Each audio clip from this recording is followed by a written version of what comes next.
Life, moi c'est Anna, mais vous pouvez me retrouver sur les réseaux sociaux sous le pseudo Enabis, principalement sur Instagram et Ravelry. Alors aujourd'hui c'est l'épisode numéro 30 du podcast. Je voulais souhaiter la bienvenue aux nouveaux abonnés et puis merci à tous ceux qui reviennent à chaque épisode. Il fallait que je vous... Oui, si. Avant que j'oublie ce que je porte, il s'agit du gilet Like Cloud de Rory Locatelli que j'ai tricoté dans la Kit Silk de Drops, le coloris c'est gris, et dans la Noble de Holzgarn, le coloris Flint. Comme d'habitude, tout est toujours dans le lien en dessous. Et puis, autre petite note administrative, le concours pour les 1000 abonnés est toujours en cours, il a lieu jusqu'au 15 mars. J'essaierai de vous remettre un lien, même si YouTube a une certaine tendance à supprimer ces liens-là, parce qu'apparemment je pousserai les gens à s'abonner, et donc c'est une façon frauduleuse de faire augmenter ces stats. Si par malheur vous n'arrivez, voilà, le lien est supprimé, le lien est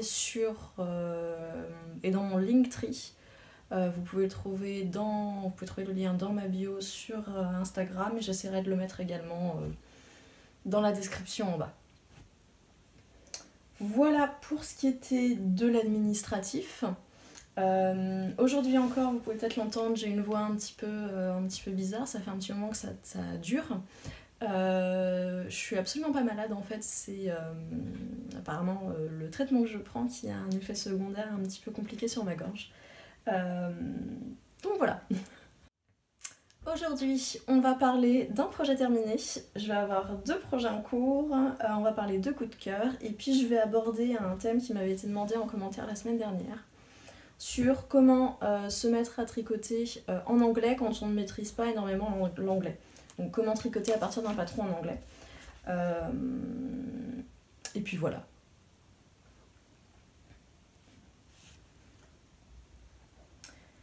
Pour mon projet terminé, il s'agit du Wintersole de Jennifer Sangas. Je sais pas pourquoi je regarde mes notes parce que je ne tricote qu'elle en ce moment. Que j'ai tricoté, c'est une commande que j'ai tricotée. Alors il est tout juste en fin de blocage, il est encore un poil humide, donc je vais pas trop le manipuler parce que je veux pas étirer les fibres. Comme vous pouvez le voir, donc il est un petit peu grand pour moi. La personne qui me l'a commandé doit venir aujourd'hui pour l'essayer, pour voir si je dois faire des retouches, parce qu'il me semble grand. Et surtout il me semble long, j'ai l'impression que la laine qui n'était pourtant pas super wash a grandi au blocage et ça m'embête un petit peu. La laine d'ailleurs c'est la 220 de Cascade Yarns, les coloris. Le bleu marine c'est le 95-43 et le blanc cassé et cru c'est le 90. Sinon à part ça, c'était un modèle qui était très agréable. Moi j'ai fait quelques modifications dans le sens, normalement il se tricote avec 3 couleurs, je ne l'ai tricoté que dans 2 couleurs. Quelles autres modifications j'ai faites? Au départ je devais faire l'encolure très large, enfin je devais omettre en fait les dernières diminutions, enfin le dernier rang de diminution. Et en fait quand j'ai fait ça, ça faisait une encolure qui était immense, donc au final j'ai défait cette encolure et je l'ai faite comme elle était demandée, sauf que du coup j'ai fait l'encolure en bleu plutôt qu'en blanc. Pour une raison des trucs qui sont un peu trop près du cou en blanc comme ça, j'avais peur que ça se tache avec par exemple le fond de teint, ce genre de choses, que ce soit pas très beau. J'ai également fait des côtes plus longues au niveau des manches et j'ai fait en bas du corps et en bas des manches un rabattage tubulaire. Donc à l'aiguille, j'en suis très contente, ça m'a certes pris toute une après-midi, mais je trouve que le rendu est vraiment très très clean. Je refais un petit topo sur la construction du pull parce que je considère que c'est une construction assez originale. Le pull se commence en fait par un montage provisoire des mailles du bas du yoke, donc les mailles qui comprennent en fait les mailles des manches, du corps, juste avant la séparation. Et donc on tricote le yoke du bas vers le haut, ce qui fait qu'on a des diminutions à la place des augmentations et ça fait quand même un rendu qui est beaucoup plus net. Et donc ensuite on vient récupérer le corps ou les manches, hein, c'est comme on veut. Puis on tricote le reste dans l'autre sens. Également le but, l'intérêt, c'était de pouvoir également jouer sur la profondeur du yoke. Chose que moi j'aurais aimé pouvoir faire mais que je n'ai pas pu faire parce que j'avais pas la personne avec moi. Et comme c'est quelqu'un qui taille un peu plus que moi, j'étais pas habituée aux proportions. Donc on va voir cet après-midi comment se passent les essayages. Il me reste la petite étiquette à coudre, parce que je couds toujours des petites étiquettes dans mes tricots, puis je trouve que du coup, quand c'est une commande, c'est intéressant. Surtout pour un pull où là on voit à peu près le devant du derrière parce qu'il y a eu des rangs raccourcis. Mais bref, voilà. Et puis s'il y a des retouches à faire, je m'en occuperai à ce moment-là, puis sinon la personne pourra repartir avec. Également, ce que j'ai pas dit sur la 220, c'est que je trouve que la définition des points est quand même vachement belle. Et ça a pas énormément changé avec le blocage, hein. C'était déjà très très beau pendant le tricot. Même si voilà, j'ai envie un petit peu de ne plus acheter chez Cascade Yarns parce que c'est pas forcément une marque que j'ai envie de soutenir. Cette laine là est quand même pas mal pour le prix surtout. Également à préciser pour la laine, le bleu a fortement dégorgé au blocage. Alors autant quand j'ai fait mon échantillon j'ai rien remarqué du tout, autant quand je l'ai fait prendre son petit bain, j'ai eu très très peur que le blanc prenne les couleurs. Donc à voir s'il faudra pas lui faire un bain de vinaigre blanc pour fixer un petit peu plus la couleur. Mais voilà, le bleu a beaucoup dégorgé. J'avais beau le rincer, ça dégorgeait encore, donc je me suis dit pour le moment je m'arrête là. Et ce sera à voir au prochain lavage. Maintenant pour mes projets en cours, où est-il? Voilà. Alors j'ai travaillé, j'ai continué la paire de chaussettes que j'avais commencé. Et alors, si vous vous souvenez, la semaine dernière, je n'étais pas chez moi et il n'y avait pas de balance, donc en fait je ne pouvais pas peser mon cake de 50 grammes pour pouvoir le diviser équitablement. Donc en fait j'ai tricoté en alternance les deux chaussettes. Et donc comme vous le voyez, j'ai passé les talons des deux côtés. Là j'ai pratiquement fait toute la tige. Et puis là je suis en train de tranquillement... Il me reste quoi? Il me reste 2 cm pour arriver au même niveau et puis je verrai... ce que ça donne. Donc, du coup ça me fait une pelote complètement dégueulasse parce que j'ai tiré des deux côtés en alternance, donc voilà, c'est un peu compliqué mais on s'en sort.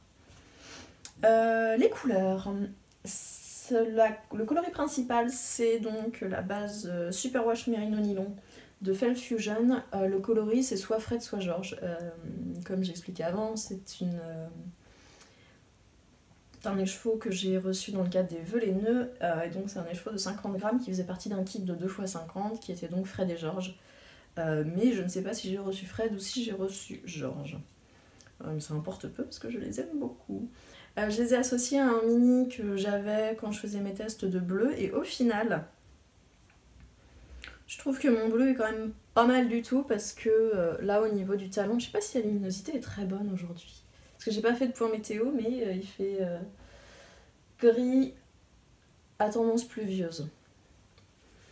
Et donc comme je dis, en fait il y a un rang où, après mon talon, où en fait mon coloris principal partait sur du bleu. Et on voit assez peu la démarcation, donc je suis assez contente de mon choix de coloris contrastant. Pour le talon, pardon. Pour le talon, j'ai fait toujours mon talon renforcé des Day of Socks de Jessica Gore. Et puis voilà, hein, je les tricote tranquillement, elles sont pour moi. Donc voilà.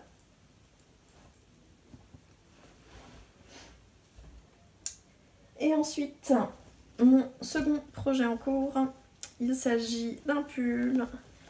C'est le... Excusez-moi pour tous ces bruits de gorge. Il s'agit du Darkwater de Jennifer Stengas, encore une fois, que je tricote dans une laine que j'ai teint et filé main. Donc, vous avez ici la couleur. Alors c'est vrai que les coloris, on va en parler un peu plus tard, mais les coloris, enfin la teinte varie beaucoup dans les écheveaux. J'ai fini le dernier rotor, j'ai fixé le rotor, j'ai lavé la laine. Je ne peux pas la mettre en écheveau parce qu'en fait, là c'est pas en 50 grammes en fait, en 100 grammes pardon. C'est juste voilà, ce qui restait sur ma bobine de mes deux autres bobines que j'avais à retordre. Donc voilà, je la laisse comme ça, de toute façon je vais très bientôt la mettre en cake. Et puis j'espère que j'aurai assez, normalement j'aurai assez quand même.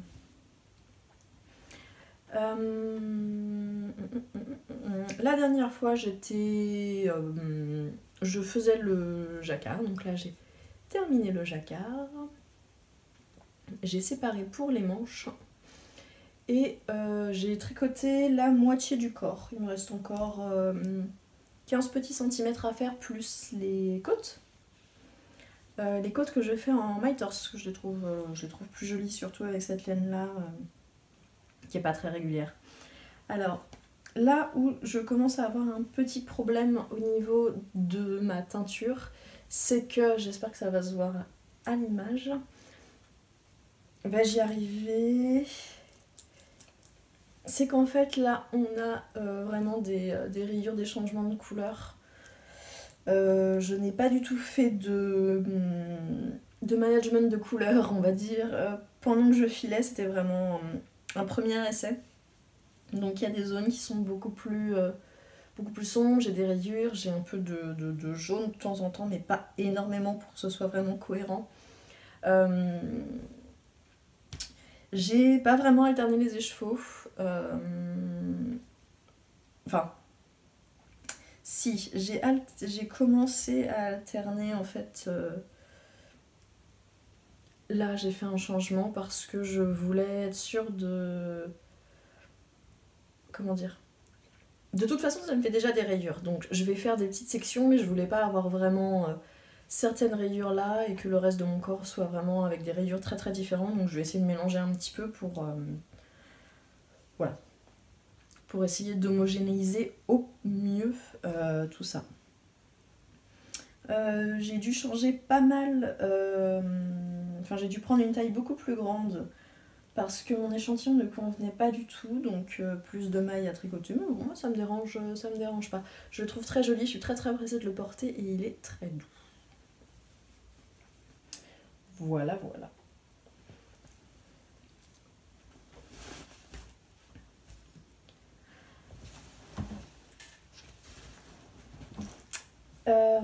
Et alors, grande première pour moi, je participe à un test NIT qui est donc un test de patron, c'est un test secret. Je vais juste vous montrer la laine. Que je tricote donc dans ce coloris que j'ai teint. Sur lequel, comme d'habitude, il y a des cheveux. Et donc voilà, c'est un test secret pour moi, donc si j'ai l'air de tricoter un petit peu moins, c'est simplement que je peux pas tout vous montrer. Ensuite, on va passer au coup de cœur. Donc j'ai sorti mon ordinateur. Pour changer, hein, pour rester dans ce que je fais tout le temps, il va y avoir des chaussettes et des pulls. C'est tellement pas original. Aujourd'hui, je voulais parler des Shell Cottage Socks, qui est un patron de Helen Stewart, qui est la podcasteuse de Curious Handmade, de mémoire, il me semble. Elle a donc fait ce patron de chaussettes texturées que je trouve très très joli. C'est vrai que d'habitude je suis pas très chaussettes texturées, mais là je les ai vues notamment faites par Woolenvine, par Christine, et je les ai vraiment trouvées très très jolies. Mais j'ai l'impression qu'en fait c'est une publication, enfin c'est un patron qui fait partie d'un club où vous recevez un patron tous les mois. Et du coup, pour le moment elles ne sont pas disponibles. Sinon il faut s'inscrire au club qui coûte là 18 livres, donc c'est quand même pas mal. Et je sais pas combien de chaussettes il y aura, pour le moment il n'y en a qu'une de publiée en fait. Mais donc c'est une affaire à suivre parce que je les trouve, ma foi, très très jolies.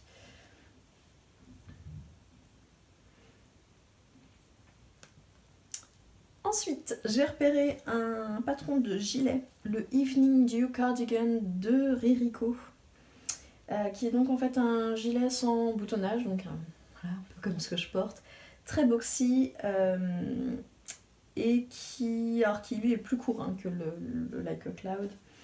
Et en fait qui se tricote dans 2 fils de dentelle tricotés ensemble, donc un petit peu comme ça également. Et qui du coup a un motif, a des petites des espèces de toutes petites torsades qui créent un motif. Ça ressemble un petit peu au motif du Sparkling Cider, le bonnet de Woolen Vine. Et je le trouve très très joli. Celui-ci est disponible depuis décembre 2018, donc pas si longtemps, il n'a pas énormément été tricoté. Il est disponible en anglais et en japonais. Et il est vendu à 7,19€ sur Ravelry. Ririko, c'est une créatrice que je connais pas vraiment. Je suis pas sûre d'avoir... Ouais, non, je regarde un petit peu ce qu'elle a fait, mais... Non, j'ai jamais trop flashé sur ces modèles. Et le dernier patron dont je voulais vous parler, c'est le Bubble Sweater de Steven West, qui est donc un pull qui se tricote en decay avec 2 couleurs, et au niveau du yoke, en fait, vous avez un système de motifs bubble qui donne l'impression que c'est du jacquard, mais en fait, ce n'est pas du jacquard, on va dire un faux jacquard. Ce qui fait que vous n'avez pas à gérer 2 fils sur le même rang, ce qui est plutôt pas mal. Et alors, autant comme toujours, lui, sa version, c'est toujours avec des couleurs un peu extravagantes, même si bon, là, il y a du gris, donc... Mais j'aime beaucoup les versions qui ont été tricotées. Il est sorti en janvier, donc je suis un petit peu à la traîne. Mais notamment, je l'ai pas mal vu avec une couleur principale, un petit rose poudré et un espèce de rouille caramel un petit peu au niveau du yoke. Et je trouve ça très très joli. Donc j'ai très envie de me lancer, surtout que ça m'intrigue beaucoup en fait, ce système de motifs en bubble comme ça qui ne soit pas du jacquard. Ça me plaît plutôt bien. Voilà donc pour mes coups de cœur. J'ai l'impression d'être extrêmement rapide sur cet épisode. Espérons que ce soit pas trop speed. On va passer à un sacré gros bloc qui est donc, alors comme d'hab, j'ai pas relevé le nom de la personne qui me l'a demandé en commentaire, mais quelqu'un voulait savoir, et puis j'en ai parlé aussi en story Instagram et ça intéressait beaucoup de monde, comment se mettre à tricoter en anglais quand on n'est pas très à l'aise avec son anglais. Déjà, j'aimerais bien qu'en France... Alors, pour parler un petit peu, moi, de mon... pour mettre un petit peu de contexte, j'ai fait des études d'anglais, j'ai fait un petit peu de traduction en anglais, enfin de l'anglais vers le français, je le parle à peu près couramment. J'ai beaucoup de mal avec le terme bilingue, puisque ça ne veut rien dire. Bref, c'est pas un podcast linguistique.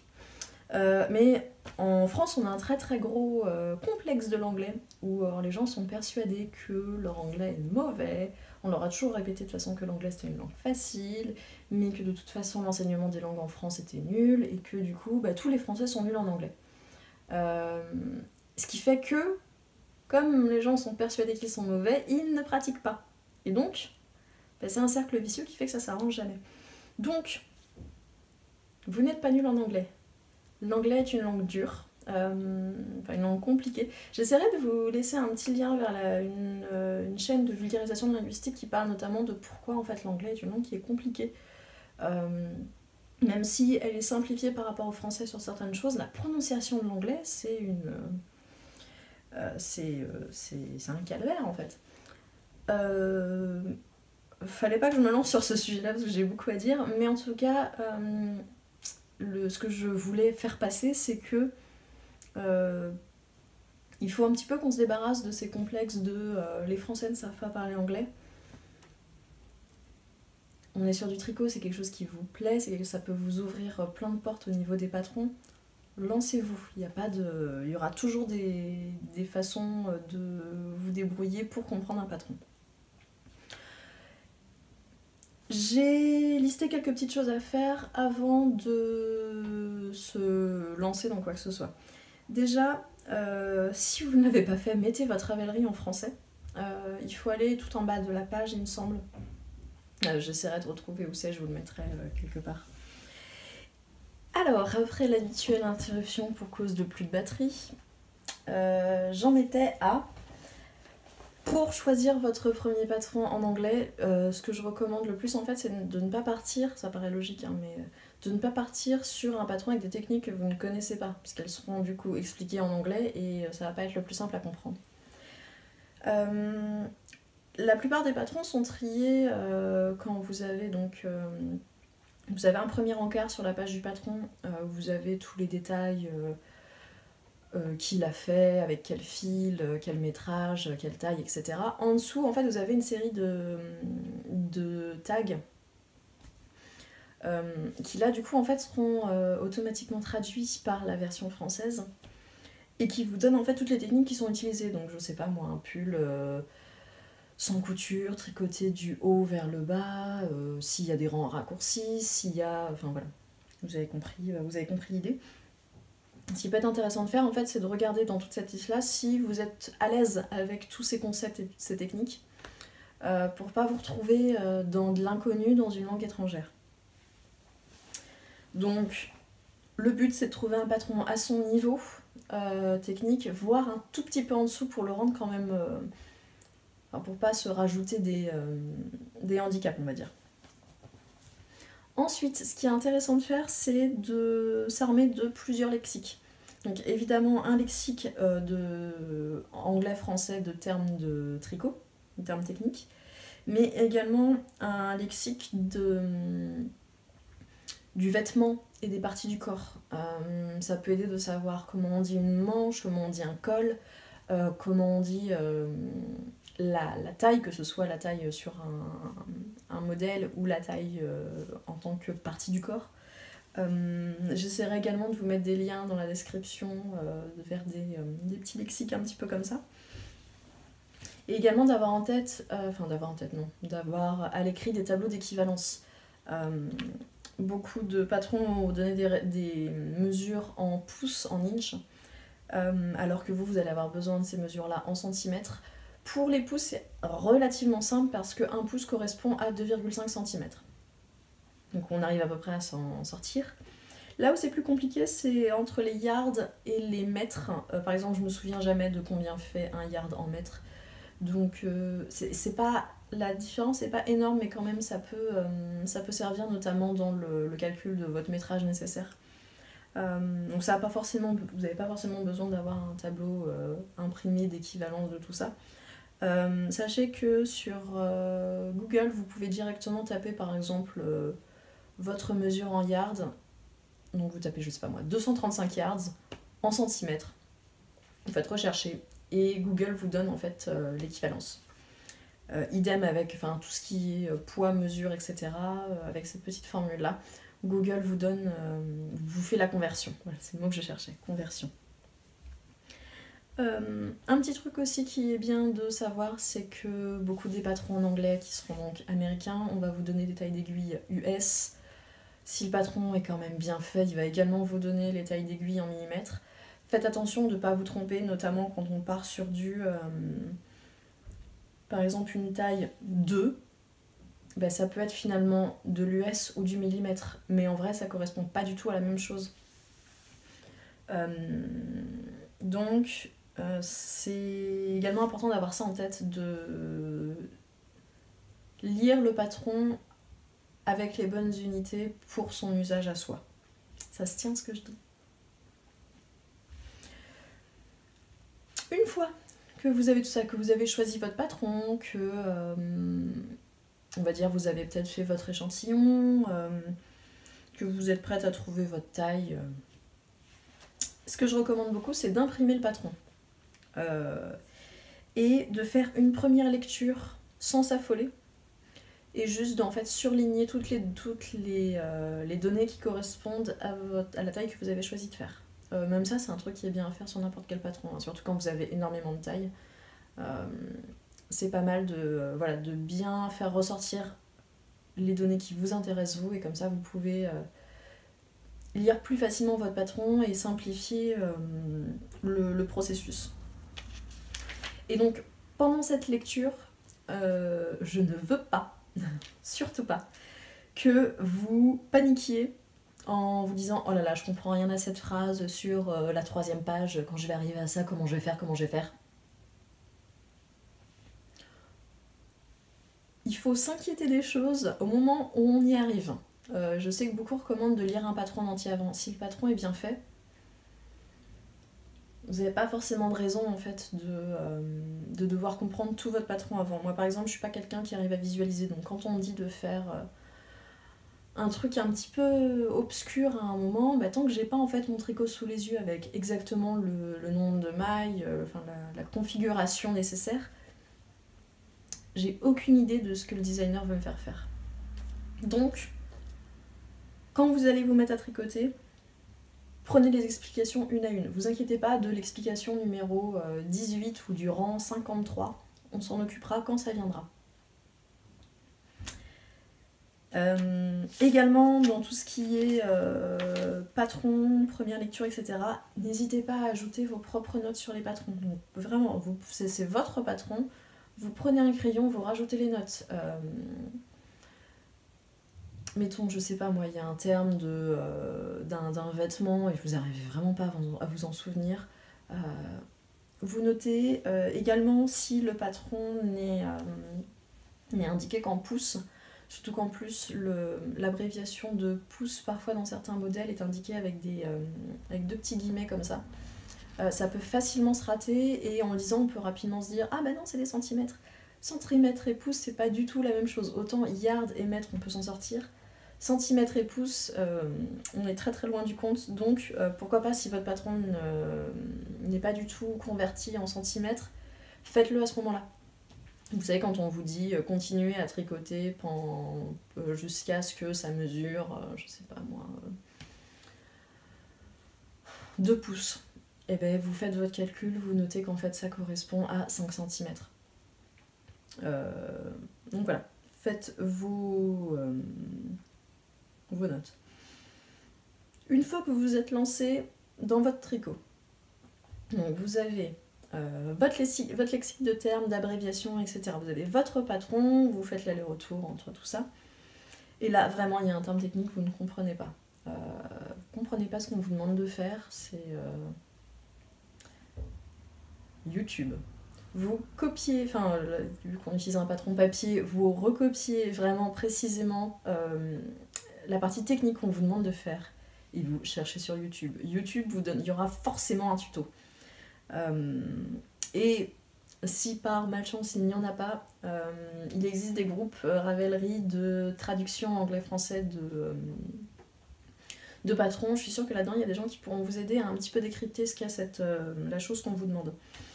Également, si d'une façon un petit peu plus générale, moi c'est quelque chose que j'utilise beaucoup en traduction, si on parle de quelque chose d'un peu plus visuel, je sais pas moi, j'ai essayé de trouver un exemple qui va avec le tricot,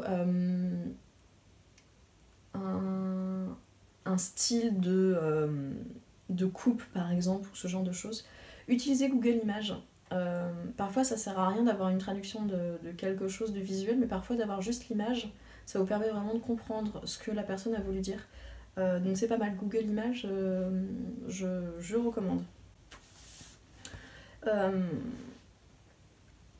Enfin, j'ai tourné, alors je pense que je vais pas la mettre dans cet épisode là parce que ça risque d'être un petit peu lourd et j'aimerais bien que ce soit accessible facilement, je pense que je vais la mettre dans une autre vidéo. J'ai fait toute une lecture guidée d'un patron gratuit en anglais. C'est le patron du Flaxlight, qui est donc un pull qui se fait en top down, donc il y a un éventail de tailles, je crois qu'il y a 17 tailles en tout. C'est un patron qui est simple, mais qui va passer par toutes les étapes de la construction d'un pull en anglais. C'est un patron que je recommande pour un premier, je vais me répéter par rapport à ce que je vais dire dans l'autre vidéo, mais Si ça vous intéresse, je fais une lecture guidée. Donc en fait, je lis tout le patron, je vous explique ce que c'est en français. Je donne des petits conseils aussi au fur et à mesure. Normalement, c'est une vidéo qui devrait pas durer plus de 30 minutes. Croisons les doigts. Mais voilà, si ça vous intéresse, je sais que quelqu'un m'avait demandé en story Instagram de donner les explications, enfin de guider pour un top-down. Là, c'est complètement l'occasion parce qu'en fait, je vous prémâche toute la traduction du patron. Donc au pire, c'est une vidéo que vous pouvez avoir en même temps que vous travaillez sur ce projet. Quand vous avez un doute, vous pouvez revenir sur... Pardon, excusez-moi. Sur ce patron.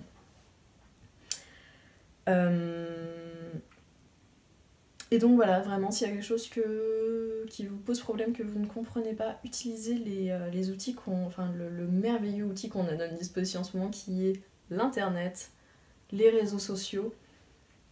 Demandez de l'aide. Moi, je suis toujours ravie de dépanner quand il y a des trucs que les gens ne comprennent pas. J'adore faire ça. Donc, n'hésitez pas. Parmi les questions qu'on m'avait posées, on m'avait demandé si le Fish Lip Kiss Hill était un patron qui était compliqué. Alors, pour commencer, c'est un patron qui est difficile à prononcer. C'est un patron qui est intimidant parce qu'en fait, quand on le télécharge, il fait 16 pages. Et puis c'est 16 pages de texte avec des photos explicatives, mais bon, c'est assez dense. En fait,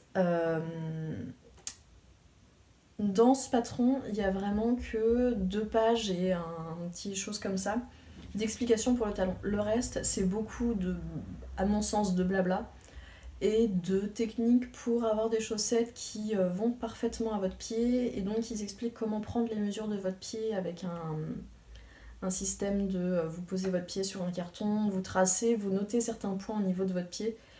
Et normalement, avec ça, en fait, vous faites des chaussettes qui vous iront parfaitement. Autant vous dire que moi, ça, c'est quelque chose que j'ai jamais fait. Alors comme tout le monde, hein, j'ai téléchargé le patron, j'ai ouvert, j'ai vu 16 pages, j'ai commencé à faire défiler, je me suis dit mon dieu c'est beaucoup trop compliqué, j'ai fermé et j'y suis revenue plus tard. Donc si on parle uniquement du patron, en fait c'est un patron de talons en rang raccourci, tout simplement. Le seul truc qui est un peu compliqué en fait, c'est que ça utilise une technique de rang raccourci qui est un poil différente. Elle est expliquée en photo, dans la partie patron. Moi, je dois avouer que au départ, les photos m'ont pas vraiment aidée. Je suis plutôt passée par des vidéos YouTube. Donc sur YouTube, vous avez des vidéos qui vous expliquent. Merci YouTube et merci aux gens qui prennent le temps de faire des tutos filmés comme ça. Certes, les tutos seront en anglais, mais au final, vous aurez déjà les termes en anglais sur le patron et on vous montrera visuellement à quoi ça correspond, donc ça devrait aller. Et du coup, il n'y a pas vraiment de... Enfin, pour moi, il est plus intimidant, il est dense, mais en soi, je crois que maintenant, je le fais...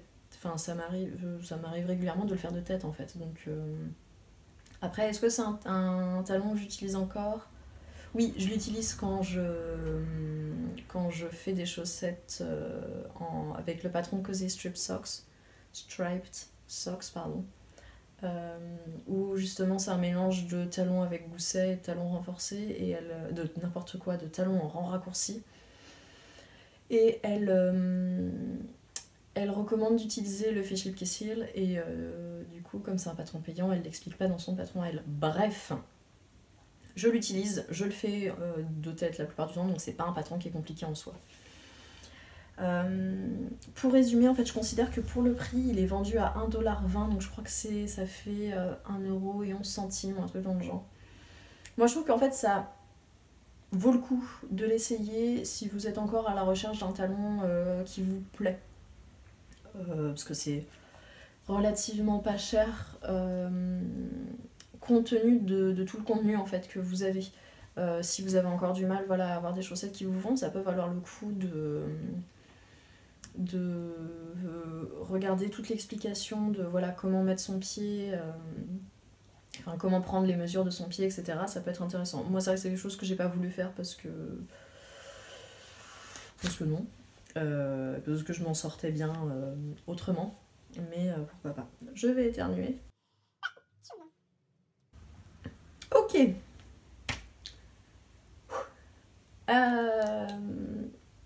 Je crois que j'ai fait le tour cette semaine.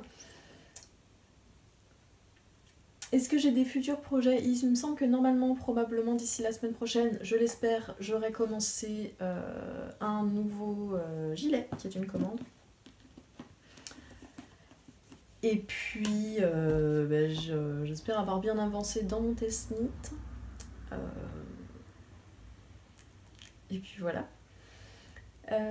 J'espère que la deuxième partie d'explication n'était pas trop compliquée. J'espère que vous avez appris des choses, que vous avez passé un bon moment. Je vous souhaite un bon week-end, une bonne semaine à venir, un bon tricot et je vous dis à l'épisode prochain.